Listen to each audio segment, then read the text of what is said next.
আমার কোনো নিজের ভাই নেই, আমার আব্বা আমাদের দুই বোনের নামে লিখে দেবে, তো আমার চাচাতো ভাইরা কি কোনো ভাগিদার হবে? সমস্ত কিছু লিখে দেওয়া যায় না। মেয়ে দুটো আছে অথবা একটি আছে, ভাবছে যে তা মেয়ে তো দুটোতে 2/3 1/3 তো ভাই ভাতিজারা পেয়ে যাবে, সেই জন্য ওদেরকে বঞ্চিত করার জন্য সব কিছু দুই মেয়েকে বা এক মেয়েকে লিখে দিয়ে দিবে। এটা হারাম, জায়েজ নয়।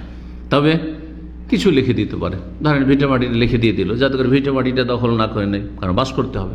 আর তারপর মাঠে ঘাটে আরও যে সব জমি জায়গা আছে সেগুলি থাকবে, সেগুলিতে মেয়েরাও পাবে। আর যে আপনার বাবা আছে, ওনার ভাইয়েরা না থাকলে ভাতিজারা পাবে, তাতে কোনো দোষের কথা না। আল্লাহ হক দিয়েছে, যেহেতু ছেলে সন্তান নাই সেজন্য তারা, ছেলে সন্তান থাকলে আর পেত না, পেত না, যেহেতু আল্লাহ রাব্বুল আলামিনের এটি ফয়সালা। সুতরাং সব কিছু থেকে বঞ্চিত করবেন চাচাদেরকে অথবা চাচাতো ভাইদেরকে, এই উদ্দেশ্যে আপনার আব্বা এরকম করছে, এটা জায়েজ নয়।